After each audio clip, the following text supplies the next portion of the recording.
Bueno, cuando el Señor crea el universo, cuando Él hace los cielos y la tierra, su plan, su idea era vivir con el hombre aquí en la tierra por la eternidad. Que el hombre viviera para siempre, el hombre, la humanidad, hombre y mujer, vivieran para siempre junto con Él. Por eso Dios pone al hombre en su jardín, ¿sí? Porque Él es rey y tiene jardín. Ustedes saben que en la antigüedad los únicos que tenían jardines eran los reyes, porque eran los únicos que se podían dar el lujo de tener un pedazo de tierra improductivo, donde no se plante lechuga ni tomate y se planten florecitas que nadie come, ¿no? Entonces solamente los reyes y los de la alta sociedad se podían dar el lujo de tener jardín. Los pobres, cada macetita de tierra que tenían, tenían que plantarle algo para comer. Y como Dios es rey, tenía su jardín y puso allí al hombre. Pero lamentablemente el hombre, ¿qué hizo? El hombre eligió el pecado, el hombre eligió abrirle la puerta a la maldad. Y Dios le había dicho y anunciado al hombre: si tú le abres la puerta a la maldad, yo no tengo otro remedio que introducir la muerte. Porque la muerte es el remedio necesario para la maldad. Digamos que terrenalmente hablando, la única esperanza que nos queda a nosotros es saber que los malos en algún momento se van a morir. ¿Usted imagina algún personaje malvado de la historia vivo todavía? ¿Verdad? Lo bueno es que en algún momento los malos se mueren. Los buenos también, pero fue lo que el hombre eligió en ese momento. Y Dios introduce necesariamente la muerte para remedio de la maldad. Pero no se iba a quedar de brazos cruzados, no se iba a quedar así. Yo creé al hombre no para que se me pierda, sino para poder vivir con él. Entonces, pero el hombre cometió pecado, y ustedes saben que el remedio para el pecado, la consecuencia, la paga del pecado es la muerte. Entonces allí estaba el acusador frente a Dios diciéndole: mirá, tus hijos pecaron, merecen la muerte. Y Dios, que es un Dios justo, se vio en la encrucijada de decir: sí, merecen la muerte, pero voy a ver si lo resuelvo de otra manera. Porque aparte de Dios justo, es Padre misericordioso. Entonces Dios se despoja de su divinidad, se despoja del lugar cómodo y tranquilo donde Él estaba y se hace hombre y viene a vivir entre nosotros. Se hace hombre y viene a tener frío como nosotros, pasar hambre como nosotros, cansarse como nosotros. El Rey del universo se hace hombre y nace en el cajón donde comían los animales, en una cueva, nada de grandes lujos. Y el único hombre que nunca había pecado muere en la cruz por nosotros. Para muchas personas la muerte de Cristo fue una tragedia, ¿no? Un buen profeta, un buen hombre, un gran filósofo que tenía un mensaje de amor, un mensaje de emancipación, que se preocupaba por los pobres, matado trágicamente. Para los romanos, un alborotador de estos judíos había que sacarse de encima. Para algunos de los judíos, un alborotador que había que sacarse de encima también. Para el resto de los gentiles del imperio, uno más de tantos que se crucificaban. Pero para el universo, el que acababa de morir ahí mismo era Dios. Lo que hubiera dado Nietzsche por estar ahí en ese momento y titular Dios ha muerto. Pero para el universo lo que acababa de pasar ahí era que el único que no tenía por qué morir acababa de ser muerto y en manos de sus propias criaturas. ¿Para qué? Para que entonces la sentencia que caía sobre nosotros pudiera ser anulada. Para que entonces no tengamos que morir nosotros por el pecado, porque ya murió Dios. Y entonces cuando el acusador se presenta delante de Dios y dice: tienen que morir, Dios dice: no, ya morí yo, gracias. Siga su camino. Pero ese Dios que murió ahí esa tarde en el Monte Calvario, pasó un día, pasaron 2, pasaron 3.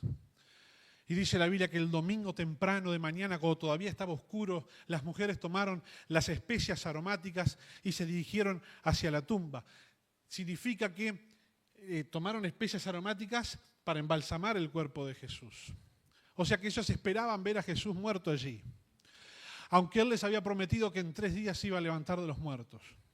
Nadie estaba esperando a Jesús cuando Él se levantó de los muertos. Ni sus discípulos más cercanos habían podido creer que Jesús se iba a levantar de los muertos. Fue tan fuerte la imagen de ver a Jesús crucificado y de cómo lo dejaron, que eso que entró por los ojos, por la vista, les hizo olvidar que Jesús les había prometido que se iba a levantar. Y cuando las mujeres llegan a donde estaba el sepulcro de Jesús, no está Jesús.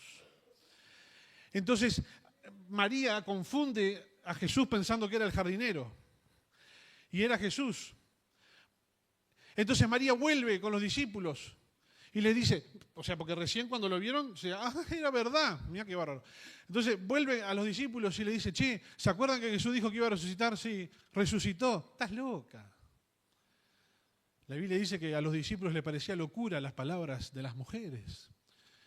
Estás loca, me iba a resucitar. Resucitó, muchacho, que lo vi. Allá fueron Pedro y Juan. Y la Biblia dice que Juan corría más rápido que Pedro. Claro, Juan era el que escribía, ¿no? Para quedar bien él. Yo corrí más rápido que Pedro. Y llegó y no estaba Jesús. Y creyeron. Dice que entraron, vieron la tumba vacía y creyeron. Después pasaron los días y no había cómo hacerle creer a Tomás que Jesús había resucitado. Y el pobre Tomás, que siempre lo agarramos de incrédulo, pobre, no fue muy distinto al resto. Todos tuvieron que ver algo para creer que Jesús había resucitado. Y un buen día Jesús está parado en el monte, el Jesús resucitado, y sus discípulos le dicen, Maestro, ¿restaurarás el reino de Israel en este tiempo? Hechos capítulo 1. Porque el Mesías se supone que toma las riendas de este mundo y gobierna sobre el trono de Jerusalén, gobierna toda la tierra, ahora sí. Y Jesucristo le dice, palabra más, palabra menos, a ustedes eso no les importa, ¿tá? Ese no es asunto de ustedes. Ustedes tienen que dedicarse a contarle a todo el mundo que resucité, ¿no? ¿Por qué? Porque el hecho de que Jesús haya resucitado es la primicia de que todos nosotros vamos a resucitar para vivir por siempre con el Señor. El primero que resucitó, Cristo. Los siguientes, los que morimos creyendo en Cristo. Vamos a resucitar para vivir eternamente con Él y para que el plan que Dios hizo al principio se cumpla. Dios gobernando sobre la tierra, viviendo con sus hijos. El apóstol Pablo explica que el cuerpo que Jesús tenía era un cuerpo, como él lo llama, incorruptible. Nosotros le llamamos cuerpo glorificado. No sé a quién se le ocurrió esa, pero está buena. ¿Sí? El cuerpo incorruptible. ¿Por qué? Porque el cuerpo que tenemos nosotros está corrupto. Corrupto por el pecado. Es más, Pablo explica que toda la naturaleza está corrupta por el pecado a causa del pecado del hombre. Por eso hay desastres naturales, problemas climáticos, todas las cuestiones, huracán, tsunami, terremoto. Todo eso es producto del pecado. Y todo eso Dios lo va a redimir cuando Él venga a reinar sobre la tierra. Entonces este cuerpo corruptible no puede heredar el reino de Dios que es incorruptible. Por eso después de que nosotros nos muramos y llegue el momento de la resurrección, no resucitamos con este cuerpo.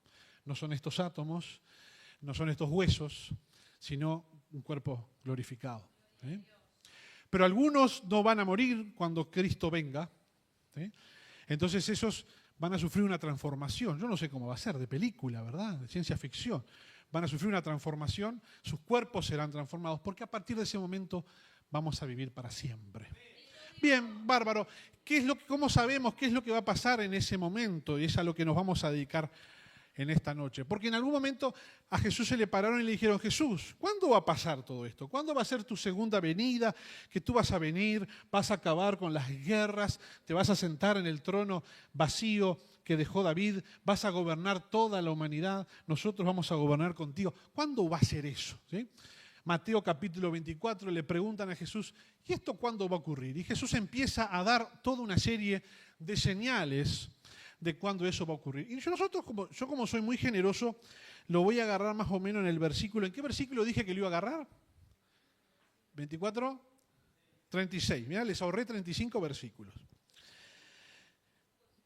Mateo 24, 36. Dice, pero del día y la hora nadie sabe. Es increíble cómo han habido religiones que han querido invocarle al día y la hora, cuando el mismo Jesús dijo, nadie sabe, che. Ni aun los ángeles de los cielos, sino solo mi Padre. Mas como en los días de Noé, así será la venida del Hijo del Hombre. Porque como en los días antes del diluvio estaban comiendo y bebiendo, casándose y dando en casamiento, hasta el día en que Noé entró en el arca, y no entendieron hasta que vino el diluvio y se los llevó a todos, así será también la venida del Hijo del Hombre. Entonces, estarán dos en el campo. Uno será tomado y el otro será dejado. Dos mujeres estarán moliendo en un molino. La una será tomada y la otra será dejada. Velad, pues, porque no sabéis a qué hora ha de venir vuestro Señor.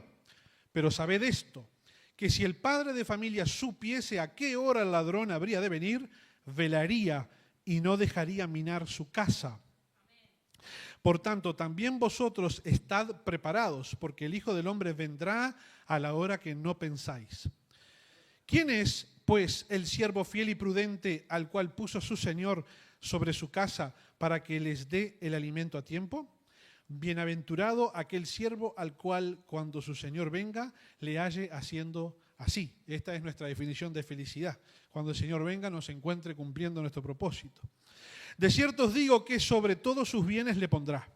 Pero si aquel siervo malo dijera en su corazón, mi Señor tarda en venir, y comenzara a golpear a sus consiervos, y aún a comer y a beber con los borrachos, vendrá el Señor de aquel siervo en día que éste no espera, y a la hora que no sabe, y lo castigará duramente, y pondrá su parte con los hipócritas. Allí será el lloro y el crujir de dientes. Capítulo 25. Entonces, el reino de los cielos será semejante a 10 vírgenes que tomando sus lámparas salieron a recibir al esposo. 5 de ellas eran prudentes y 5 insensatas. Las insensatas, tomando sus lámparas, no tomaron consigo aceite. Mas las prudentes tomaron aceite en sus, diga conmigo, vasijas, juntamente con sus lámparas. Vio que hay vasija y hay lámpara, son dos cosas distintas, ¿no? Por si nunca lo vio. Y tardándose el esposo, cabecearon, ¿quiénes? Todas, y se durmieron. Y a la medianoche se oyó un clamor, aquí viene el esposo, salid a recibirle. Entonces todas aquellas vírgenes se levantaron y arreglaron sus lámparas. Y las insensatas dijeron a las prudentes, dadnos de vuestro aceite, porque nuestras lámparas se apagan. Mas las prudentes respondieron diciendo, para que no nos falte a nosotras y a vosotras, id más bien a los que venden y comprad para vosotras mismas. Pero mientras ellas iban a comprar, vino el esposo. Y las que estaban preparadas entraron con él a las bodas y se cerró la puerta. Después vinieron las otras vírgenes diciendo, Señor, Señor, ábrenos. Mas él respondiendo dijo, de cierto os digo que no os conozco. Velad pues porque no sabéis el día ni la hora en que el Hijo del Hombre ha de venir. Perdonen que los hice leer más Biblia de la que leen en una semana. Muy bien, me gusta su indignación. Muy bien, muy buena señal. Ninguno dijo amén. Eso es muy bueno. Acá tenemos dos parábolas, o dos imágenes. Una es esta de las 10 vírgenes, y las otras es la que leímos un poquito antes, ¿no? Iban dos en el campo, uno es tomado, el otro es quitado. Hay dos mujeres moliendo en un molino, una es tomada, la otra es quitada, ¿sí? Por un lado hay 2 y por este otro lado hay 10, ¿sí? 2 y 10 suman ¿cuánto? Muy bien. Con el número 12 el Señor hace referencia a su pueblo, ¿sí? Y habla de que algo va a pasar con una pequeña porción de su pueblo representada por 2 y algo va a pasar con la mayoría de su pueblo representado por 10. Los 2 que habla en Mateo 24 representan a la iglesia que está presente en el momento en que Jesús regresa. Esa es una iglesia que no muere, están vivos cuando Jesús regresa. Y dice, uno se va, el otro se queda. La estadística es fulminante. La mitad de todos los cristianos se quedan. La otra parábola, que habla de 10, habla de todos los cristianos que han habido a lo largo de la historia. Son muchos más que los que van a estar presentes el día del regreso de Cristo. Todos esos cristianos cabecearon y se durmieron, es decir, murieron. Cuando la parábola de las 10 vírgenes dice que las dos, las buenas y las malas, las dos cabecearon y se durmieron, es porque ahí representa la muerte. Después de la muerte se despiertan todas. que fue lo que yo le conté hace un rato. El apóstol Pablo dice, con voz de mando y con trompeta de Dios, cuando llegue la orden, ¡pum!, los muertos en Cristo resucitan primero, resucitan todos. Solo para darse cuenta de que la mitad no trajo la entrada para el show. Y se queda. La estadística es terrible, porque por cada una iglesia genuina que hay otra que no es genuina. Pero no hablemos de otras, hablemos de esta. Porque de todo lo que están acá sentados hoy, la mitad nos quedamos y la mitad nos vamos. Yo no sé en cuál incluirme, por eso hablo así. Eso es trágico. Es trágico porque no sabemos cómo diferenciar uno del otro. En el capítulo 24, tú no puedes diferenciar al hombre que se va con el que se queda. Dice, iban dos en el campo, uno fue tomado, el otro fue dejado. ¿Cuál fue el criterio? No sé. Dos mujeres están moliendo en un molino, una es tomada, la otra quitada. ¿Cuál es el criterio? No sé. Pero luego viene el capítulo 25 y ahí sí tenemos la pista. 10 vírgenes, 5 prudentes, 5 insensatas, 5 les permiten entrar a las bodas, 5 se quedan afuera. ¿La diferencia cuál es? Falta aceite, ¿dónde? No, en la lámpara no, en la vasija. En el antiguo Israel, los casamientos eran el evento social del año, ¿no? Era una cosa de una enorme trascendencia. Comenzaba cuando las dos familias se ponían de acuerdo en que el nene y la nena se iban a casar, ¿sí? Podía ser tipo, bueno, mirá, querido, yo tengo esta nene, vos tenés esa nena, cerramos acá, ¿cuánto? ¿Ya? O podía ser, mirá, justo tu nene se enamoró de la mía, quieren casarse. En el mejor de los casos, capaz que pasaba así. Entonces, cuando los padres sellaban el acuerdo, que incluía la dote que el novio tenía que pagar por la mujer, porque en aquel entonces la sobrevivencia de la gente dependía de que el clan familiar fuera numeroso. Entonces, si vos te ibas a casar con de otra familia y la nena me la iba a traer para mi casa, era un empleado menos allá, ¿sí? Entonces había que compensar eso. Por eso después cuando pasaban las tragedias de que una mujer quedaba viuda sin hijos, esa mujer se tenía que casar con un hermano de su marido, porque ya pagamos por esta, de acá y se va a quedar acá, ¿no? Básicamente, dicho así. Entonces, ahí empezaba el compromiso, que ya era como si estuviesen casados. Todavía cada uno vivía en su casa, pero si quería romper ese compromiso era trágico como un divorcio. Después el hombre se dedicaba a preparar el lugar donde iba a vivir con su esposa. Habitualmente una extensión de la casa paterna, ¿verdad? ¿Sí? O sea, la casa paterna tendría cierta facilidad. Acá amamos un cuartito más porque acá voy a venir yo con mi señora, ¿verdad? Lo mismo que el Señor Jesucristo hizo cuando dijo, me voy ¿para qué? Porque en la casa de mi Padre, ¿qué hay? Muchos lugares. El novio está preparando lugar para la esposa. Gloria a Dios. Él firmó el compromiso esa noche en la cruz, después se levantó y dijo, bueno, voy a preparar lugar. ¿Sí? Estamos en ese periodo intermedio entre que el compromiso se firmó y el novio nos está preparando lugar. ¿Sí? Las bodas van a venir ahora después. Entonces, cuando estaba todo pronto, el novio pegaba el aviso. Está todo pronto, voy a buscar a la nena. Esta parábola tiene, como habitualmente tiene las parábolas de Jesús, algunos elementos que no son reales, ¿no? Por ejemplo, en la parábola del sembrador, Jesús dice que el que siembra en buena semilla recoge 30, 60 o 100 por uno. Eso no pasaba. Se recogía 4, 5, 6, no más que eso, ¿verdad? Jesús cambia e introduce un elemento sobrenatural para dar una explicación de lo que él quería explicar. Él quería explicar que en el reino las cosas eran sobrenaturales, ¿verdad? Y el fruto era mucho más abundante que en lo natural. Entonces él viene relatando todo tal cual como ocurre y al final le encaja su firma. Y en esta parábola ocurre también lo mismo, porque Jesús viene relatando todo tal cual como ocurre en un casamiento, pero sobre el final aparecen cosas que no ocurrían tan así, ¿no? Como por ejemplo, que el novio que estén todos preparados porque el novio ya va a venir y se duerman. Eso era poco habitual que ocurriera, que se duerman todas, porque en realidad estaban todas en la casa con la novia, y el novio iba a la casa de la novia, se traía a la novia y al cortejo, que eran las vírgenes, ¿no? Y en procesión iban por la calle cantando, haciendo fiesta, y como se hacía habitualmente al atardecer o de noche, con las lamparitas iban iluminando porque no había alumbrado público en aquella época, ¿no? No podías caminar a la luz de la luna. Tampoco era muy habitual que si alguna llegó tarde o lo que fuera, no le abran, son las amigas de la novia, que no le van a abrir. Y lo otro que no es habitual es que el novio salga y decir, no, no te abro. El novio ya está en otra cuando entró, ¿no? En todo caso entra avergonzada y se quedará por ahí, ¿por qué? Tampoco parece muy verosímil eso de que hay 5 que se quedaron sin aceite y las otras digan, vayan a comprar. No, bueno, vos venís a agarrar de la manito mío y con mi lamparita nos iluminamos los dos y vamos. No sé, son amigas de la novia, ¿no?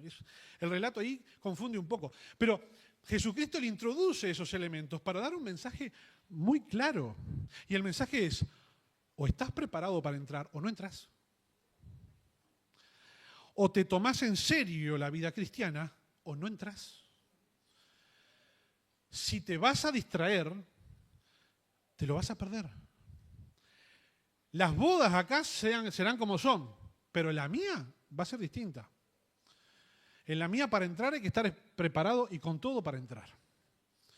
Entonces, o nos tomamos en serio nuestro caminar con Cristo, o trágicamente vamos a ser de las que no entran. Ahora, ¿sabe cuál es lo más trágico? Que no da para identificar quién entra y quién no. Ahora sí, yo mirando vos, no da. Las 10 eran vírgenes. Las 10 estarían vestidas iguales. Las 10 tenían lámpara, ¿verdad? La lámpara representa la palabra. A las 10 las lámparas le brillaban, porque las otras dicen, se nos apaga, o sea que estaban prendidas. ¿Sí? O sea que lucían todas iguales, todas brillaban, pero la diferencia estaba en el contenido de un recipiente que llevaban acá, y que tampoco se puede ver. Porque si yo tengo la vasija acá, usted no ve para adentro. Entonces es imposible identificar quién está con la vasija llena, quién está con la vasija vacía. ¿Y qué representa esa vasija? La vasija representa la salvación.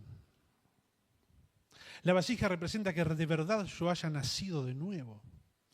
La vasija representa que de verdad yo haya sido regenerado por la obra del Espíritu Santo y de la palabra del Señor. Como dice Juan, que Jesús le dijo a Nicodemo, el que no naciere del agua y del Espíritu, es decir, de un trabajo conjunto entre el agua que representa la palabra y el Espíritu. Pedro dice, hemos sido renacidos de una semilla incorruptible, que es la palabra de Dios.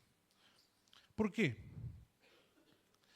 Porque orar, venir a la iglesia, leer la Biblia, ser fiel en el matrimonio, tener buenos hijos, ser honesto en los negocios, pagar los diezmos, eso lo puede hacer cualquiera. Y eso lo puede hacer cualquiera.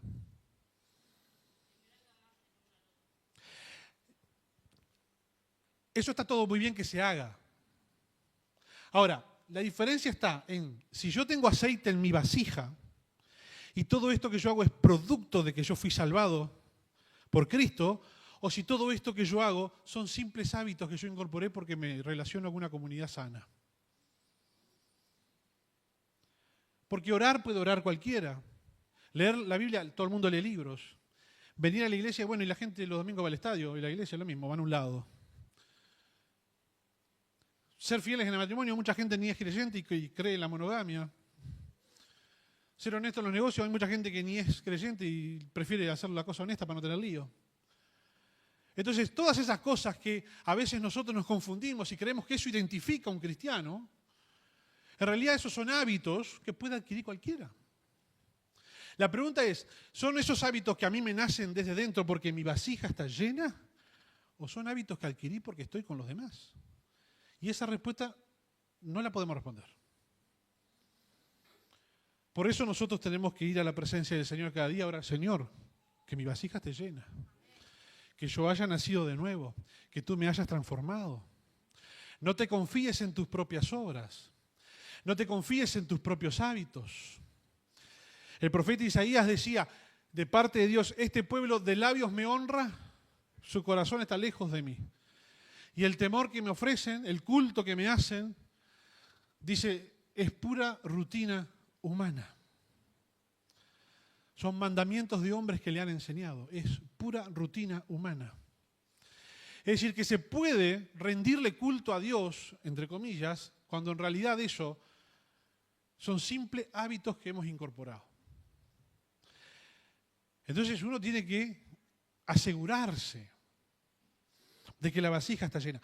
Porque cuando llegue el momento y estés ahí por entrar, vos podés tener aceite en la lámpara, pero ese no es el aceite que te hace entrar. Te está faltando un aceite, que es el aceite que va en la vasija. Te está faltando un aceite que es personal e intransferible. Porque las vírgenes no se podían compartir el aceite. No podemos darle nuestro aceite a ustedes, vayan a comprar a los que lo venden. Y cuando dice vayan a comprar a los que lo venden, no está queriendo decir que la salvación se compra. Está queriendo decir que no te puedo dar de la mía y que tenés que adquirirlo en el lugar donde se adquiere legítimamente, que es con Cristo. Pero ya no hay tiempo para eso. Ya no hay tiempo para eso una vez que despertás de nuevo. El tiempo, el momento para conseguir ese aceite es hoy. Fue ayer, no mañana. Porque si te vas a desayunar de que venís viviendo toda una vida pensando que está todo bien, si te vas a desayunar de eso en aquel momento,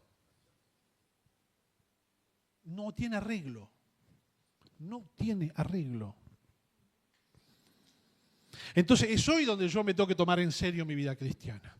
Es hoy donde yo me tengo que dejar de bobada, me tengo que dejar de tontería. Es hoy el día que yo tengo que renunciar al enojo, a la envidia, al resentimiento. Es hoy que yo me tengo que renunciar a la bobada, a los problemas que me invento con los demás. Como decía la hermana, tenemos que amar unos al otro. Es hoy, es ahora que yo tengo que despojarme de toda la tontería. Porque así como yo no sé qué día, qué hora viene Cristo, tampoco sé qué día, qué hora me voy. Y si me voy y no tengo la entrada para entrar al estadio, no entro. Y no hay cafo que me haga entrar.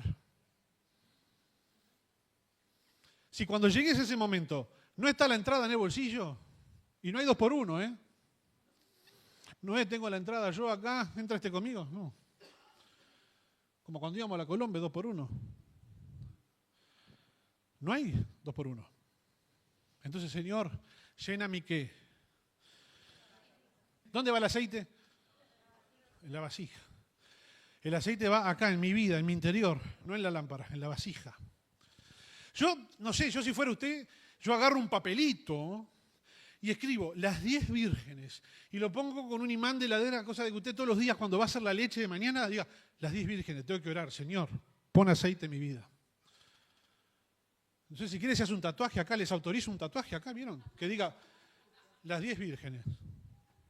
¿Te los autorizo yo? Sí, el pastor autorizó.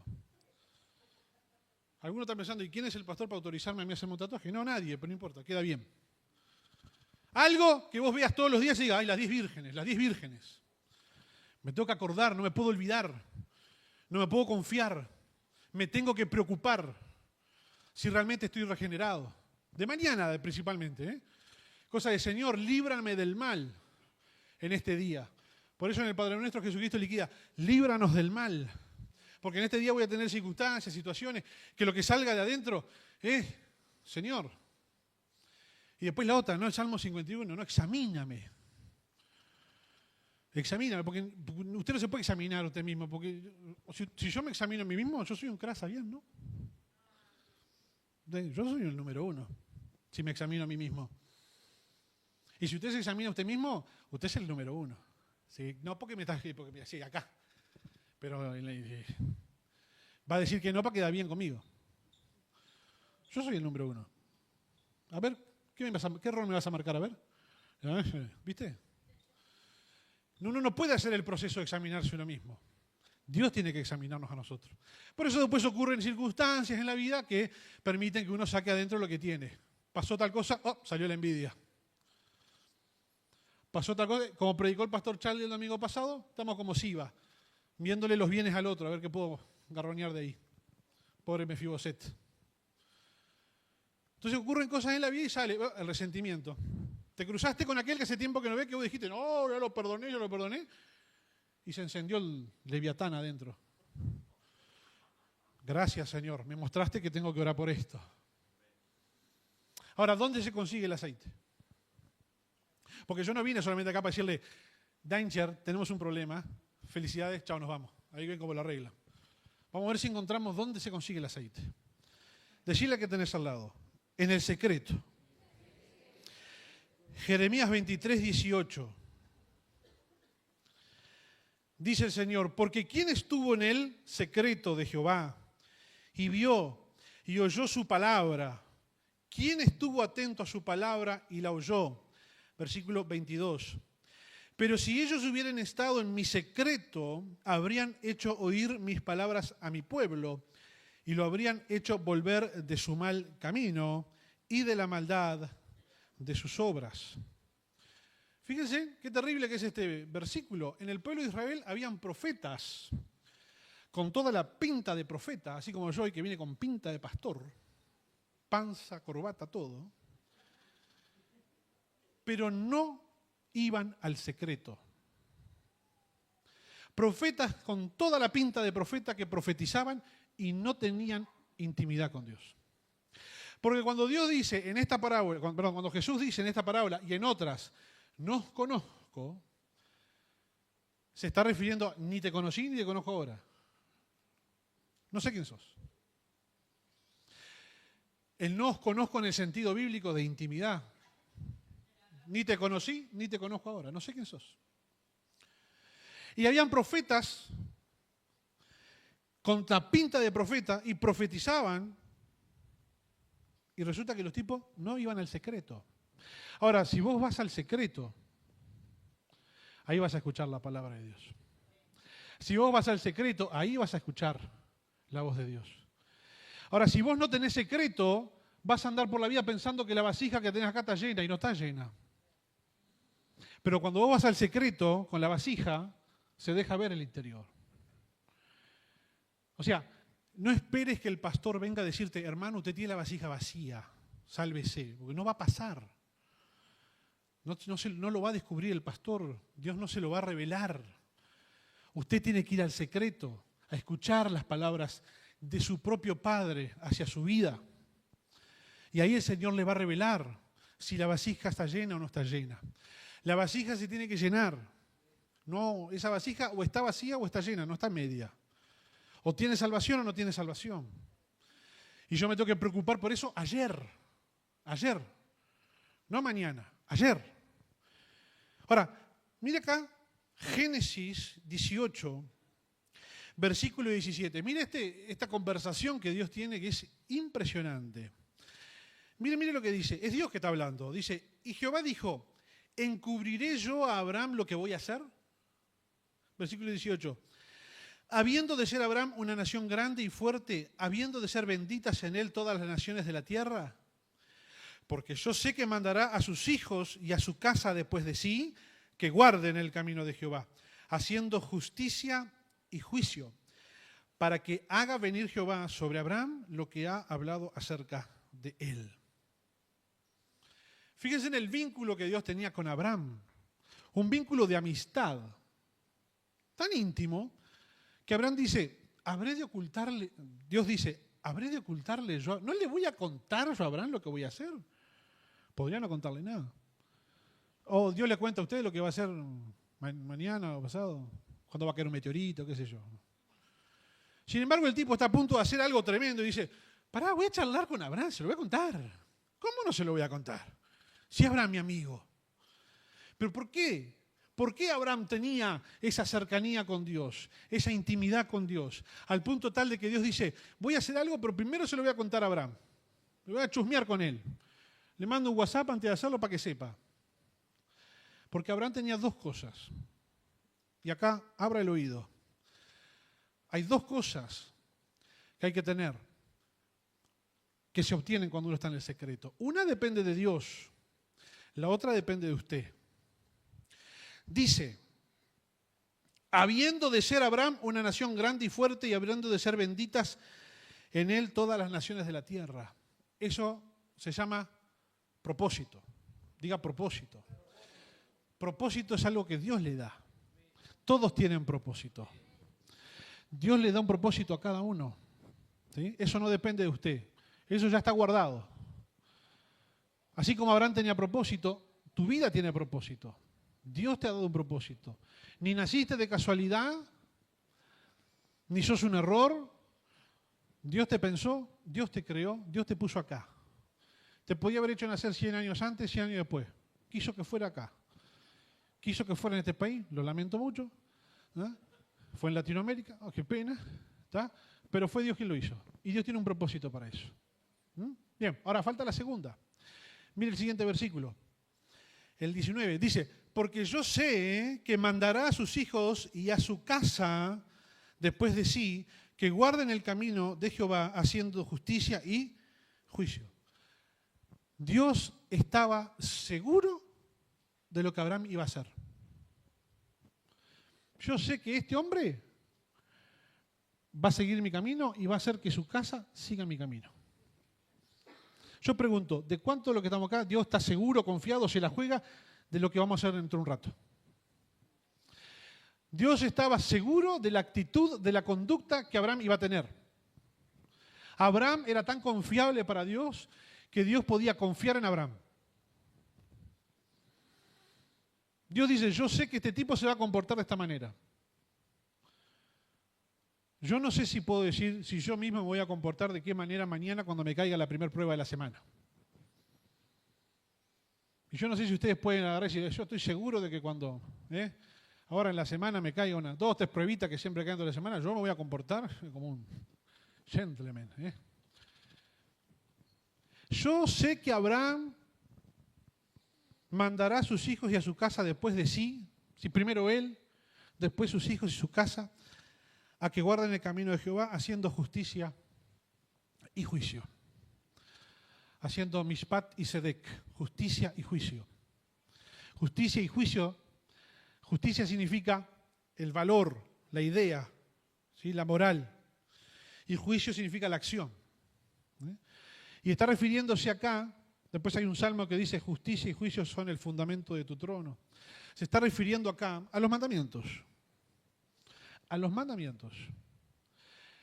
Los primeros mandamientos que regulan nuestra relación con Dios son la justicia. Son lo que nos da el marco, la idea. ¿Sí? Yo solamente tengo un Dios, yo no adoro a más nadie que ese Dios, yo no uso el nombre de ese Dios en vano y yo respeto a mis padres. Son los primeros 4 mandamientos que tienen que ver con la guía moral. El marco, esa es la justicia. Ahora, del 5 en adelante tiene que ver... dije yo respeto a mis padres. Yo respeto el día de reposo. No se entiende, va de vuelta. Yo tengo solo Dios, yo no adoro ídolos, yo no uso el nombre de Dios en vano y respeto el día de reposo. Esa es la guía moral. Y después del 5 en adelante vienen todos los demás mandamientos que requieren una acción de mi parte. El primero es el de honrar a los padres. ¿Sí? Bueno, salvo excepciones, cuando no hay vínculos buenos con los padres, es bastante fácil honrar a los padres, ¿no? Si tuviste la suerte de tener buenos padres, es bastante fácil, ¿no? Lo digo porque los 10 mandamientos del 5 en adelante son una cosa que arranca fácil, termina mal. Muy difícil. La dificultad aumenta cuando yo voy avanzando. El primero, respetar a los padres, bueno, para algunos puede ser muy difícil, no voy a decir que no, pero en general es bastante fácil respetar a los padres. Después dice, no matarás. ¿Ese es el que viene después? ¿Vos que te lo sabes de memoria? Sí, bien, gracias. Ese es bastante fácil de cumplir. Digo, ¿cuántos mataron a alguien acá? No lo digas si alguno... No. Básicamente, uno puede estar toda su vida sin matar a nadie. Hay que ser muy audaz para matar a alguien, ¿no? Hay que estar metido en cosas muy grosas. Es como que es bastante fácil, por lo menos para mí es re fácil para cumplir. Yo ni siquiera le pegaba a nadie en la escuela. Imagínate matar a alguien. Vos sabés que un día me estaban pegando y me tenían en el piso y el tipo de arriba, ¿qué tendría? 10 años yo. Y yo estoy en el piso así, ¿no? Y veo ya que viene mi mamá, dije, me salva, ¿no? Viene mi mamá y dice, defendete, Manuel, defendete. No hubo caso. Hasta que el tipo no salió arriba mío, no. Un pancho bárbaro. Así que imagínate que le escapo a la cucaracha. ¿Voy a matar a alguien? No. Así que ese mandamiento para mí, fácil. Ya después vamos subiendo en dificultad. ¿Cuál es el que sigue? No robarás. Ya ese ya es un poco más difícil porque ya robar es una cosa como que ya... Digo, ¿quién no ha robado un caramelo cuando era chico? Yo no me acuerdo, mamá, que te va así. Está. Bueno, muy bien. Yo cuando era chico, dice mi mamá, porque yo no me acuerdo, obviamente, que salí del negocio con un caramelo y mi mamá se dio cuenta y me hizo volver así.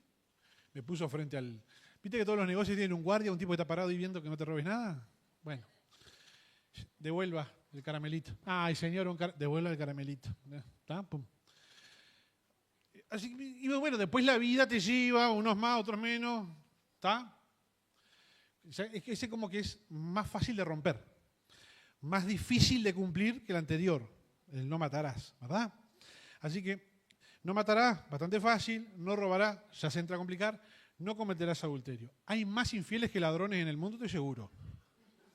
Estoy seguro. ¿Sí? Es más fácil engañar a tu mujer que robar, capaz que no te da para robar. Pero engañar a tu mujer, capaz que sí. Deben haber más adúlteros que ladrones en el mundo, seguro. Y que homicidas también. Porque en la medida en que los mandamientos recorren, la dificultad es más grande. ¿Sí? ¿Cuál viene después? No, ese es el último. No des falso testimonio en contra de tu hermano. No dice no mentirás, dice no des falso testimonio contra tu hermano. Les aviso porque lo mismo que la lámpara y la vasija, ¿viste? Hay cosas que no dice. Y cuando no dice, no dice. Porque entonces vos andás dando falso testimonio contra tu hermano, pero como no estás mintiendo, pensás que no estás violando el mandamiento, ¿no? Este es el más difícil, el casi más difícil de todos. O sea, acá caímos todos alguna vez, ¿eh? Porque si yo me voy a juntar contigo a hablar de él, por más que lo que yo te diga de él sea verdad, como él no está para decir su verdad, y la mía es media verdad es mentira. Entonces cuando yo me dedico a hablar con A acerca de B, ya estoy violando el 9º mandamiento. Claro, lo que pasa es que en la iglesia nosotros lo tratamos de una manera más light. Decimos, bueno, chicos, no murmuren, ¿eh? En vez de decir no murmuren, hay que decir no violen el 9º mandamiento. Que después van a ir al show y se quedan sin entrada. ¿Eh? Y ese es difícil. Y el último es el más difícil de todos, ¿no? El último, no, otro día. ¿Ah? El último, no codiciarás. No codiciarás la mujer de tu prójimo, no codiciarás los bienes de tu prójimo, no codiciarás. Ese es el peor, porque ese es el único que no es una acción concreta, es algo que pasa acá y que nadie lo puede ver. Yo en este momento puedo estar codiciando tus bienes y vos no te enterás. ¿Eh? Es el mandamiento más difícil de todos, porque yo lo puedo violar y nadie se entera. Los demás sí se enteran en algún momento, pero este no. Este no hasta que yo le doy alimento y después surge, ¿no? ¿Qué surgen? Todos los anteriores. Porque David codiciaba a Betsabé. Le paso el dato por si no se enteró. No la codició el día que salió a la terraza a verla, ya la venía codiciando de antes. Después entra en YouTube, pone codicia y sale cuando yo expliqué eso. Hace muchos años. El tipo en el momento lo que encontró fue la oportunidad de ejecutar lo que ya venía codiciando. ¿Y qué salió de allí? Adulterio, asesinato, todo lo demás. Todo lo anterior. Fue dado a luz por ese, el mandamiento, el más difícil de todos. Entonces, ¿qué es lo que yo tengo que hacer? Ir al secreto. Ir al secreto. Ir al secreto. Yo no puedo pasar un día, 2 días, 3 días sin ir al secreto. Yo entiendo todas las ocupaciones que tenemos, está todo bien. Sí, pero yo no puedo descuidar que a mí me dieron un papelito, un ticket, ¿sí? Una invitación para entrar a las bodas del Cordero. Yo no la puedo descuidar. Yo tengo que ir al secreto cada día. Y en el secreto es donde Dios me va a mostrar mi vasija. Y yo voy a poder orar todos los días, Señor, ¿cómo está mi corazón delante de ti? ¿Cómo está mi alma delante de ti? ¿Eh? Y eso yo lo tengo que hacer ahora mismo. No puedo yo andar esperando para mañana, para pasado. Porque después de que las vírgenes se despertaron, ya no había tiempo de arreglar. Entonces la misericordia de Dios llega a nosotros hoy para darnos una nueva oportunidad hoy. De que con humildad nos presentemos delante de Dios y decir, Señor, ¿cómo está mi vasija? Llénala. Perdóname, revélame lo que está mal, muéstrame, pero llena la vasija. Que dentro de la vasija esté ¿quién? Ese aceite que está dentro de la vasija, ¿quién es? Es la persona del Espíritu Santo.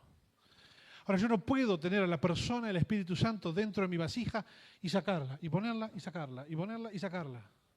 ¿Por qué? Porque de pronto me duermo y contamino la vasija. Entonces el Espíritu Santo se va. Y dice, ¿qué es esta mugre?